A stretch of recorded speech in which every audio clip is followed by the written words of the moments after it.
the disk storage on my phone, despite the fact that I have my photos optimized and they're taking up the majority of the space, is full, even though I pay about $3 for something like 200 gigabytes of space on the iCloud.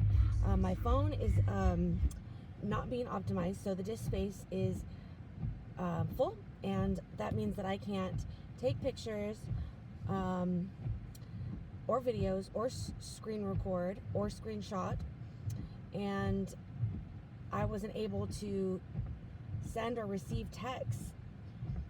Now, on the other hand, I almost never get texts from anybody because my account is under a managed account.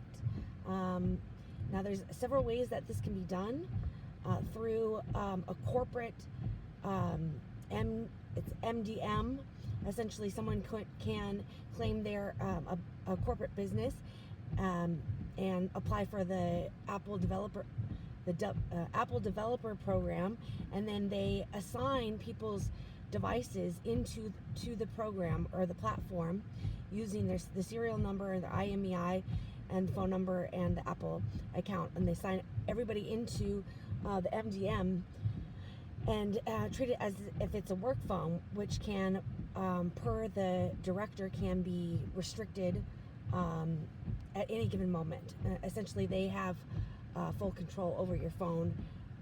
This is the same for family sharing. When a parent oversees a child's phone, they have ultimate say over what the child can and can't do, and they can in real time prevent them from sending, sharing, receiving text. There's also several other routes to do this. There's now something called the Apple One account, where multiple iCloud Apple accounts can be combined all into a sort of umbrella Apple account. So that is what's happening currently, in addition to several other things going on. I know primarily my abuser is using this route, using an umbrella Apple account, and then having the one that I originally created signed in as a sub account that can be overseen by the umbrella account. And because I caught him doing this on my last account, which I tried to reset my phone, and after resetting my phone, he changed the password, and then once I tried to log in, that's when I found an email popped up, or sorry, first an iPad came up that wasn't my iPad, and then an email came up, and it was a T, and then it had 6 dots, and that just happened to equal TONYJF, and sorry, F was the last letter. They dot out the middle letters at gmail.com. So I just by chance put in TonyJF at gmail.com, and it worked, and it prompted 2 more numbers, additional numbers that were signed into the account that weren't mine. So when talking to Apple, my stepdad talked to Apple, and they confirmed that other emails and phone numbers, plural, were signed into my Apple account, and they couldn't tell him who they were because that's against policy. So when I called, I wasn't even given the opportunity to know whether or not there was multiple emails and phone numbers on my account. The senior tech advisor at Apple said that they legally are not allowed to even, reference what's on anyone's account to anyone, which to me sounds kind of fishy. And I'm going to get into why that sounds fishy and why I know that can't possibly be true. Because the reality is, the situation I'm in, all that is needed is the serial number and the IMEI number, the phone number, and eventually the iCloud account name.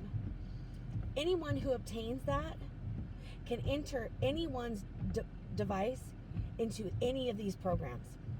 Now, if they're in close proximity to you, they can also then attach various different accessories, including a MacBook, which the MacBook software, if your phone has the matching software, will act as a hub that your phone is always connected back to. So it's essentially, it's a mirror of your phone and your other devices, but has a more complete version of the software that can oversee all the different devices.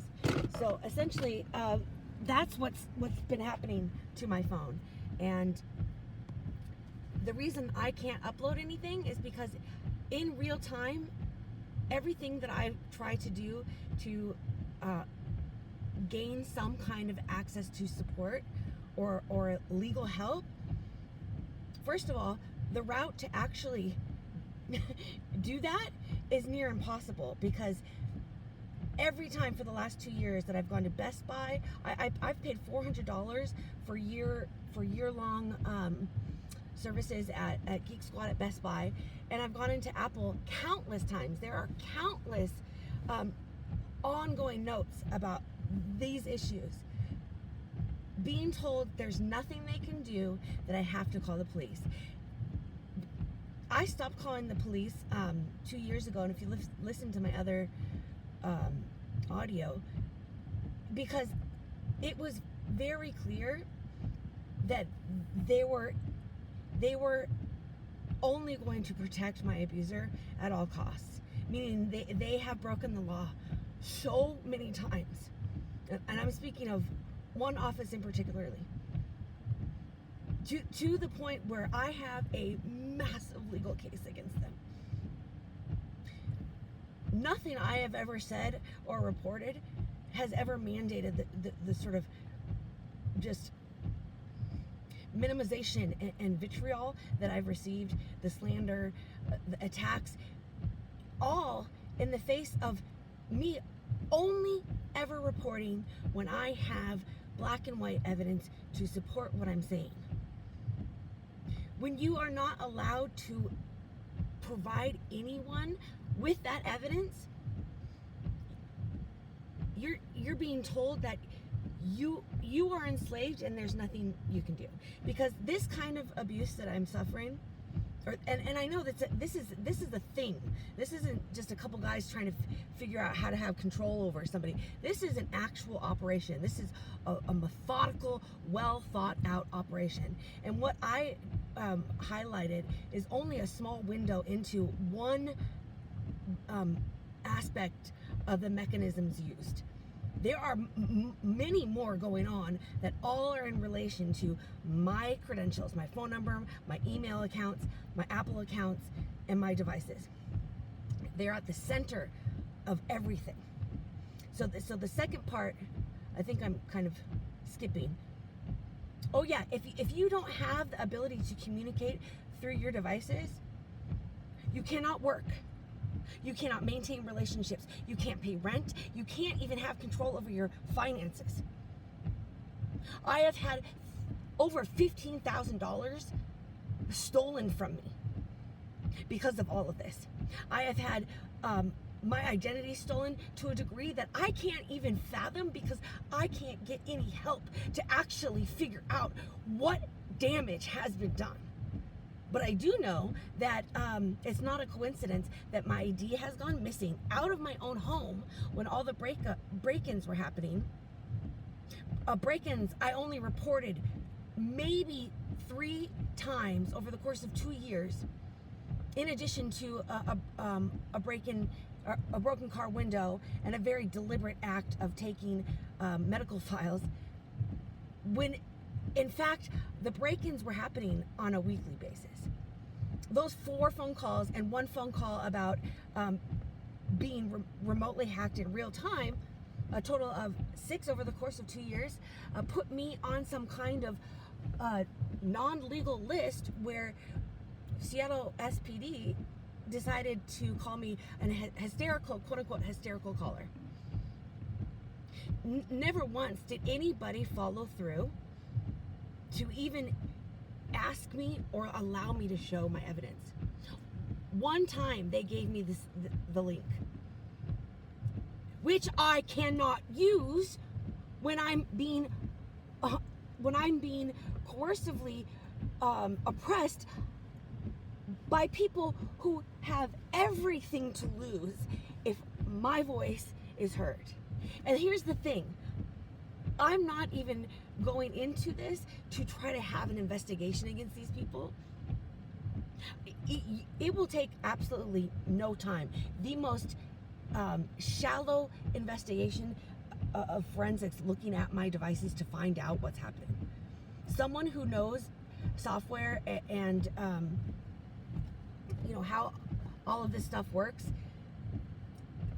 can sit down with me, and I can point them exactly where they need to go, and they can look in the actual code. The code reveals what's happening, the IP addresses, the activity, and the fact, and this is the second layer, that there are something called APK packets.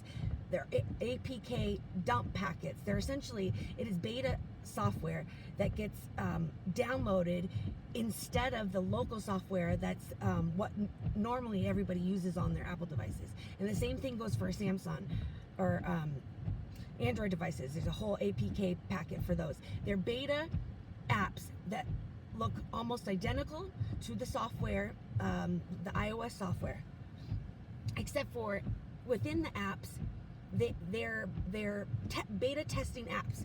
So criminals use that program. They sign up for the Apple development program. They get the packets, put them on all their devices, and then remotely they can store malicious code within each app. So that's where I found a bunch of Minecraft. What appears to me, I couldn't open it. What appears to me is pretty deliberate and nefarious,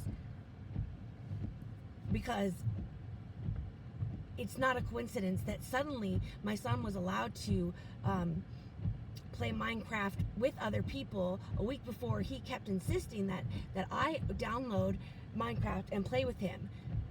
His father was encouraging him to bond with his mother, who he normally restricts me from, having really anything to do with. Why is that? Oh, it's because when I opened the Minecraft, when I was on the phone with my son, who was insisting it, mind you, my sons live under the fight or flight regime of somebody that if they don't do what he says, a fight or flight goes off in them, and there's no question, there's no hesitance. That's called years of conditioning and breaking. So my kids do whatever this man says. So when I tried to open it, I had downloaded the app earlier that day, and when I opened it, someone had already been using it. There's already tons of activity on it, and which would be, odd if nobody had access to my devices remotely. So these APK packets are not local. They're up in the cloud. That's why they can manipulate my phone. They can put a shell, what's called a shell. It's a false front on the victim's phone, and then they remotely control everything from the background. They get a device that's compatible with the software. They clone it, so they have a mirrored account of everything, and then they use their knowledge of hacking to prevent or even elicit or even falsely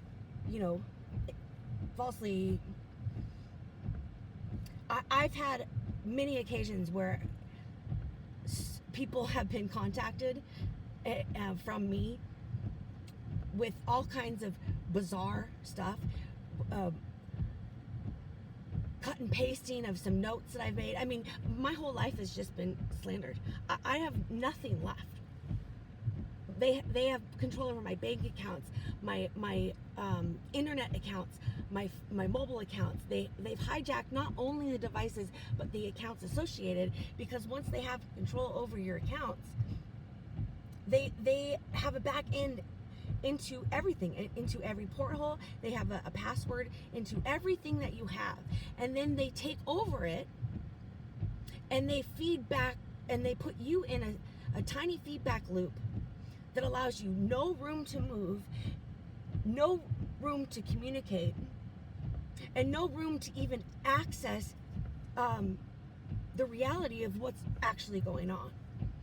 So an example of this is, and you have to understand what's at stake. I hope that my other video was listened to, because the motivation for a high level criminal operation like this stems from people who are in positions of power that have a lot to lose. So there's a lot of money, and there's a lot of people's professions on the line. Because of what I have documented, what I know, and what I've found out through the continued abuse that's been going on through this, that they are all consistently and continually a part of, which keeps compiling the threat against me, adding more and more people on. So imagine, over the last 8 years, it was just my abuser and maybe a couple of his friends that are involved in some criminal activity. They blackmail a few people, they get them involved, they get more and more people involved. Now everybody has something to lose. So many people are invested over the last 8 years in making sure that they will stop at nothing to keep me silent. Meanwhile, they go around with professional private investigators to canvass my communities and smear my name under the guise of, well, she's a person of interest. And many narratives have been used. The one that is the most heart-wrenching for me to deal with is when they go and tell people that I am a child abuser. Because ultimately that is my perpetrator's plan. The plan of planting, what he was doing with the Minecraft, he was planting files on my phone. Right when a deputy called me out of nowhere to want to find out what was going on with my phone, giving me only one option to provide the evidence. Well, funny enough, because I created a file with the deputy's name on top, and while I was recording the video a couple hours ago, I went back to that file, and all that was left were the suspicious files from the Minecraft debacle. So if I hadn't caught that, it's clear to me that there's a lot more going on here. And I would like to make a suggestion. There is an investigation going on. And I might not be privy to it, because if I am, that means that my abusers are going to know about it, because they literally have that much control over my life and in everything that I do. I have to be monitored 24/7. They have to rent rooms near me, by me at all times. For one, because I could get my phone away from them and download the actual software and get free. And make a phone call and get through to a police officer who's not part of this operation, is not a crooked piece of shit that's trying to protect some criminal network rather than me and my children and the many other victims that are being victimized by these criminals. How dare I have the opportunity to have local, normal software on my phone? How dare I have the opportunity to just get text messages from my family and friends? They are isolating me right now to the point where I don't get any texts. And the last time that happened, in June, last summer, there were multiple violent attempts on my life that I survived. And I survived because an undercover officer brought me back to life through Narcan. That's how serious all of this is. So I don't know about your office, but I do have to assume that all of the same patterns of behavior from every person in the system, in the local government, has ever done, has been to deliberately protect my abuser and the reputations of his clients over the cost of my life and my children's life. So, quite frankly, I'm not going to be ashamed of how I'm speaking to you, because you guys work for us. I pay taxes. It is my right to access legal protection by law enforcement. It is my right to ask you guys to help me, at the very least, regain autonomy over my devices. And now that you guys are involved, you will be part of the investigation against this man. And the people who are doing that investigation, those are people that you do not want to get on their bad side. Especially under this administration, where they're cracking down on corruption the way that they are. So, my apologies for how aggressive I might sound.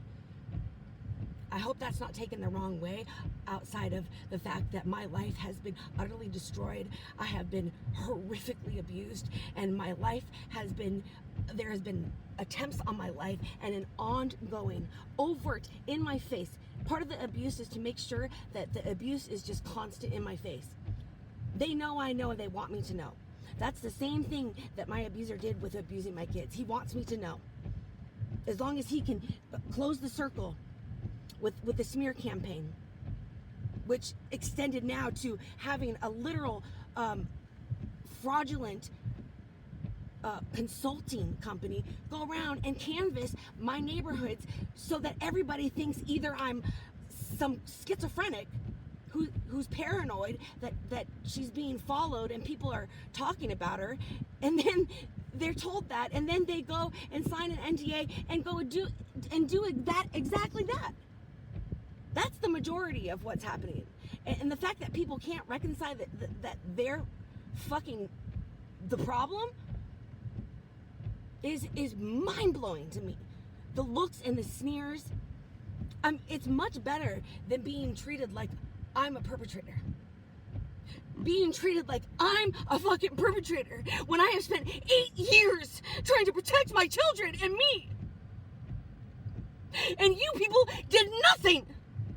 You had the opportunity when they were 3, when they told you guys what happened. And you did fucking nothing.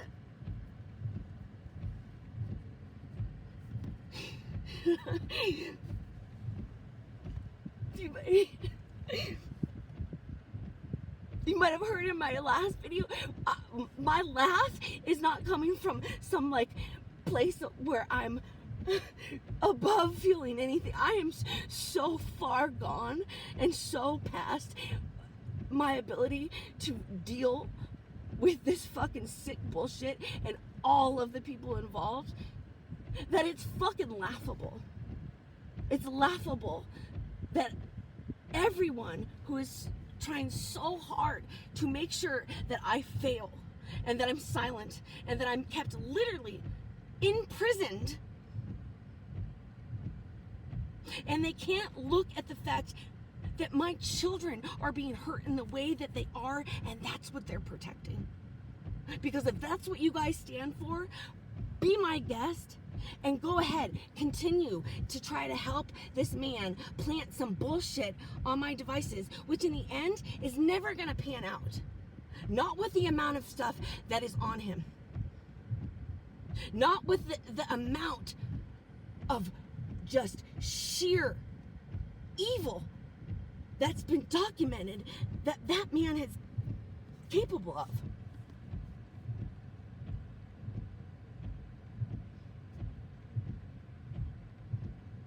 And I'm told that there is footage that made grown men breakdown.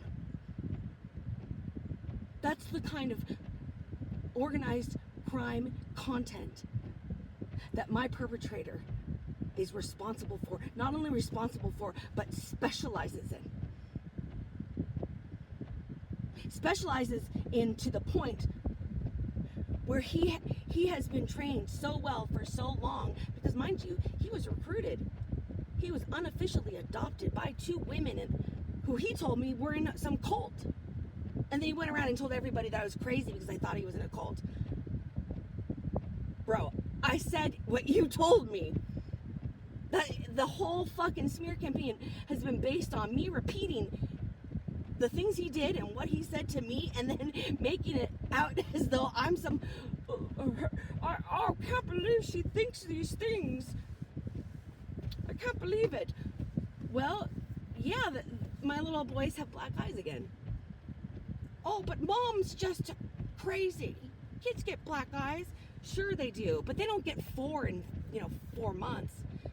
Twins don't get shoulder injuries where you can't even touch them on the same shoulder, 2 different boys at the same time. Shoulder injuries, mind you, are a strategic tool when breaking down a child and trying to disassociate the trauma from the night before to the morning after. By dislocating their shoulders, it doesn't leave a mark, but it's so painful that the amnesia barriers will literally cause them to black out all of what they had experienced, so that when they wake up in the morning, they will have no clue. That's why my son had no idea what happened to his shoulder, but I couldn't even touch him. The other one did, and he was fed a story. And during that time, that boy could barely even vocalize. He was so traumatized that his words couldn't even be heard because he was so traumatized. He wasn't even allowed to show any love or expression or emotion towards me. He was forced to put his head down and not allow me to touch him in front of his teachers and friends. And when we got out of sight with them, he'd hold my hand and he couldn't stop talking to me. That's what we lived with. And the irony of some of this, in the last 2 months, I've seen my boys in better shape than I've seen them since they lived with me. You know why? Because their father knows that he's being investigated.